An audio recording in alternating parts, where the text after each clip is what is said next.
In 2010s, guns took the lives of 31,076 Americans in homicides, suicides, and unintentional shootings, which is the equivalent of more than 85 deaths each day and more than 3 deaths each hour, according to the Law Center to Prevent Gun Violence.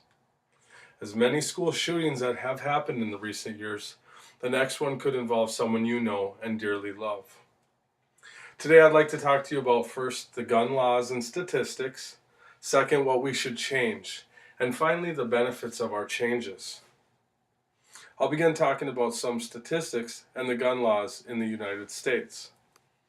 Georgia's City Council passed a law in 2013 that enforces every head of household to own a gun and ammunition. So they're telling you that you have to own a gun and ammunition. I don't understand this law. I was under the impression that we the people are trying to eliminate Americans to owning and having guns so readily available for Americans, which in hopes would reduce the chances of mass shootings and gun deaths from ever occurring. I do understand the Second Amendment of protecting Americans and allowing them to keep and bear their arms.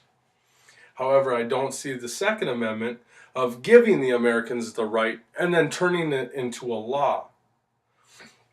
Did you know that living in a home with a firearm increases the risk that someone that resides in that home will become a victim of a homicide by as much as 170%, and suicide by up to 460%? And the risk of unintentional shooting deaths is 3.7 times higher for adults living in a home with guns. There was a lawsuit filed by the Center of Prevention of Gun Violence challenging the constitutionality of the ordinance. Now, licensing and registration. Some states with some form of either licensing and registration have greater success keeping firearms initially sold by dealers in the states from being recovered in crimes than states without such laws. Now, large capacity ammunition magazine regulation. The federal ban on large capacity ammunition magazines expired along with the federal assault weapon ban in 2004. The percentage of gun crimes with the ban reached as low as 10% in 2004. Then it slowly climbed up to 22% after the ban expired. Now, the Brady Act. The Brady Act requires that background checks be conducted on individuals before a firearm may be purchased from a federally licensed dealer, manufacturer, or importer, unless there is an exception that does apply. Now, the Brady Law, from 1994 to December in 2008, nearly 1.8 million prohibited persons, such as felons, juveniles, and mentally ill persons, have been denied a firearm transfer or permit. On an average, 211 felons a day are turned away at gun stores. Making it harder for Americans to buy guns will help reduce the number of guns on the streets, as it already has. Now, 211 felons are turned away on a daily basis for trying to buy a gun legally. 211 felons on a daily basis. The number of actual felons out there trying to buy a gun illegally on the streets has got to be astronomical. That is what we need to try and eliminate the amount of guns on the streets. Which some states like Texas makes it harder for us. In Austin, Texas, they seize around 1,000 guns a year. That's just the city of Austin. They approximately have 9,500 guns in their evidence room, ranging from handguns, rifles, and high-powered assault rifles.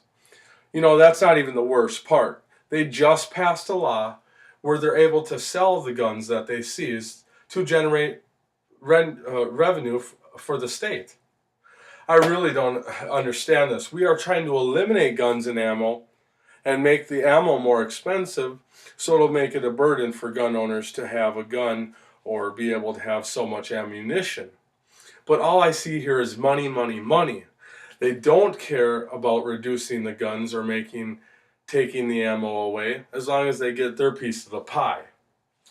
Now, gun laws need to be enforced and made to help us, not just create an income for the government. I think we need to take a look at some of the actual laws and make some changes to help the world of gun violence, not just put a price on it.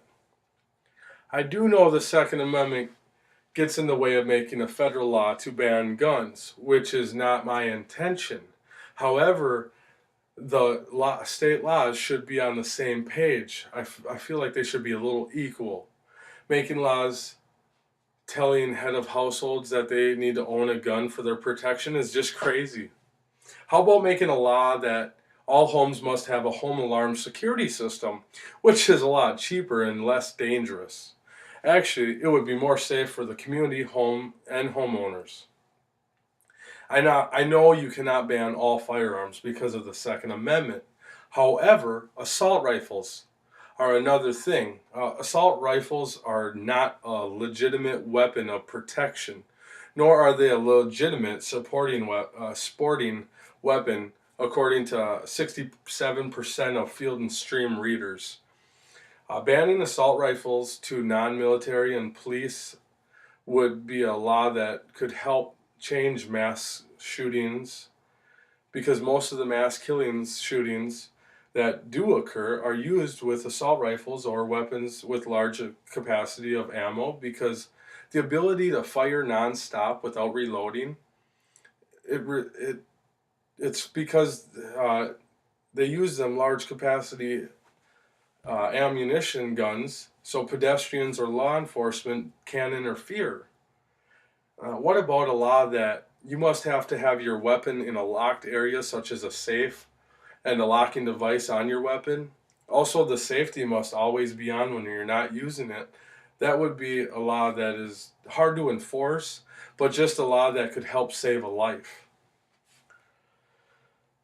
The changes made could help save a person's life. Not only a person, but someone you know, your child, your brother or sister, your mom or dad, or most of all yourself. The benefits are huge when it comes to someone's life. I want to go over the benefits with you of some of the changes we need to make.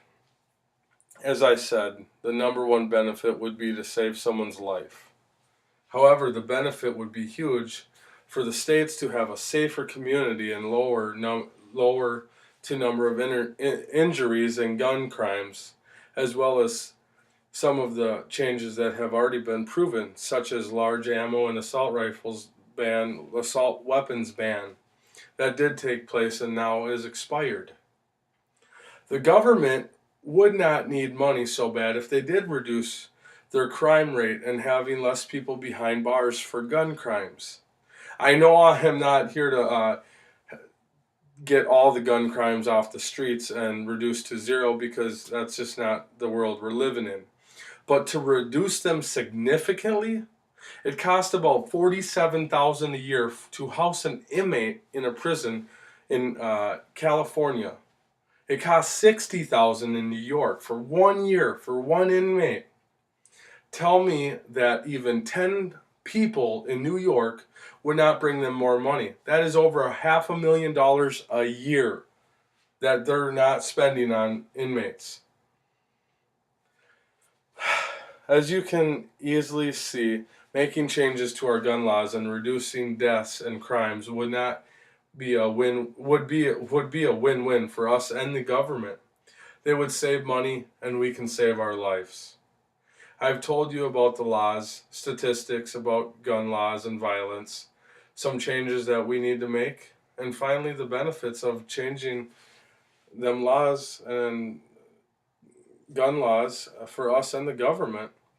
We want to see our children grow up and see the world as a peaceful place. Not everything needs to be about money, but more about living. What if the next school to get shot up, or a movie theater, was somebody that you knew attended, or the movie theater that you took your kid to? Why can't we make peace and make a change so we don't have to be afraid to watch the news? Let us make the right decision and see the benefit. I'm going to leave you with something what the President of the United States said during a conversation with an economist and author John Lott Jr. at the University of Chicago Law School in the 1990s. Barack Obama said, "I don't believe people should be able to own guns." Thank you.